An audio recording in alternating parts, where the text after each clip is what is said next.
ಪಿತನ ಸುತನ ಮತ್ತು ಪವಿತ್ರಾತ್ಮರ ನಾಮದಲ್ಲಿ ಆಮೇನ್.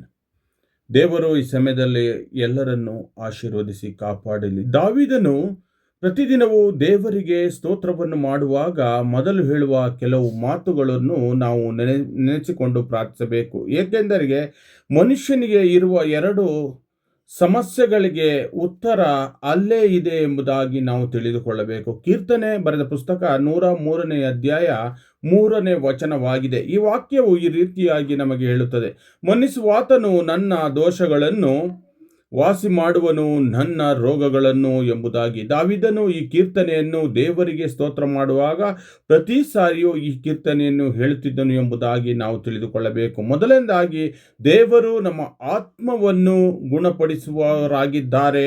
ಈ ವಾಕ್ಯದ ಮುಖಾಂತರ ಈ ವಾಕ್ಯವನ್ನು ನಾವು ಸ್ವೀಕರಿಸಬೇಕು. ರೋಗಕ್ಕಿಂತ ದೊಡ್ಡ ರೋಗ ಏನೆಂದರೆ ಮನುಷ್ಯನಿರುವ ಪಾಪ. ಅದು ಮನಸ್ಸಾಕ್ಷಿಯನ್ನು ಕಾಡುತ್ತದೆ, ನಿದ್ದೆಗೆಡಿಸುತ್ತದೆ, ದೇವರಿಂದ ದೂರ ಮಾಡುತ್ತದೆ. ಪ್ರಿಯ ದೇವಜನರೇ, ಇಂದು ನಮ್ಮ ದೋಷ ನೆನಪಿಡಬಹುದು ಸಮಾಜ, ಆದರೆ ನಿಮ್ಮ ಬೆರಳು ತೋರಿಸಬಹುದು. ಆದರೆ ಯೇಸುವಿನ ರಕ್ತ ನಮ್ಮ ಎಲ್ಲ ಪಾಪಗಳನ್ನು ಮನ್ನಿಸುತ್ತದೆ, ಅಳಿಸಿ ಹಾಕುತ್ತದೆ ಎಲ್ಲ ಪಾಪಗಳನ್ನು ಎಂಬುದಾಗಿ ನಾವು ತಿಳಿದುಕೊಳ್ಳಬೇಕು.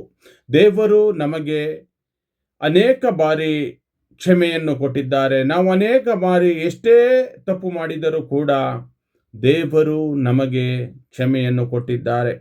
ಇಂದು ಎಷ್ಟೋ ಮಾತ್ರೆಗಳು, ಎಷ್ಟೋ ಆಸ್ಪತ್ರೆಗಳು, ಎಷ್ಟೋ ಖರ್ಚುಗಳು, ಆದರೆ ನಮ್ಮ ಮೊದಲನೇ ವೈದ್ಯರು ಯೇಸುವೇ ಎಂಬುದಾಗಿ ನಾವು ತಿಳಿದುಕೊಳ್ಳಬೇಕು.